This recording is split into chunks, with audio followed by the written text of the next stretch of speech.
Baik, di sini saya akan menjelaskan tentang laporan praktikum saya mengenai pola penyebaran individu dari populasi. Perkenalkan, nama saya Febrizia Helena Manurung dengan NIM 2402076, dosen pengampu Samyati MPD PhD, Program Studi Agroteknologi, Institut Teknologi Perkebunan Pelalawan Indonesia. Yang pertama, latar belakang keberadaan organisme pada suatu habitat berkaitan erat dengan kondisi dan sumber daya lingkungan serta interaksi biologisnya. Individu-individu dalam suatu populasi umumnya memiliki persyaratan ekologis yang hampir serupa.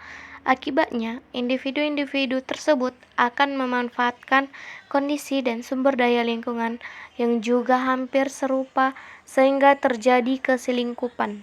Yang kedua, tujuan praktikum mengetahui pola penyebaran organisme dalam populasi hewan dan tumbuhan dikaitkan dengan kondisi lingkungan yang menjadi habitatnya.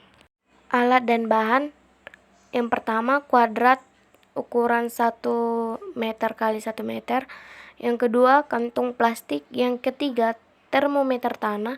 4, aquades. 5, pH indikator. 6, spiritus. 7, lampu spiritus. Ke-8, porselen bakar atau tahan api. Yang keempat, cara kerja mengamati tumbuhan dan hewan yang terdapat dalam areal plot. Yang kedua, menimbang tanah yang diambil dari areal plot. Pertama-tama, diukur dulu plotnya 1 kali 1 meter, kemudian ambil bagian tanah tersebut dan diukur pH tanahnya. Yang kelima, pembahasan berdasarkan hasil pengamatan dapat dilihat dari tabel hasil pengamatan vegetasi hewan. Pada tabel A dan B terdapat banyak sekali vegetasi, sedangkan tabel F hanya sedikit vegetasi, dan pada tabel hasil pengamatan vegetasi tumbuhan, besaran pada kolom A dan B lebih banyak dibandingkan dengan D yang hanya terdapat satu jenis vegetasi tumbuhannya saja.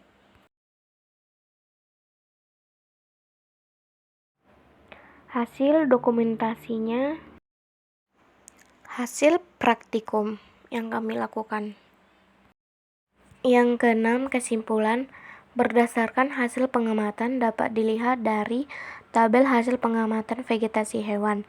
Pada tabel A dan B terdapat banyak sekali vegetasi, sedangkan di tabel F hanya sedikit vegetasi, dan pada tabel hasil pengamatan vegetasi tumbuhan besaran pada kolom A dan B lebih banyak dibandingkan dengan D yang hanya terdapat satu jenis vegetasi tumbuhannya saja.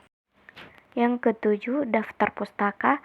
Sekian dari saya, terima kasih.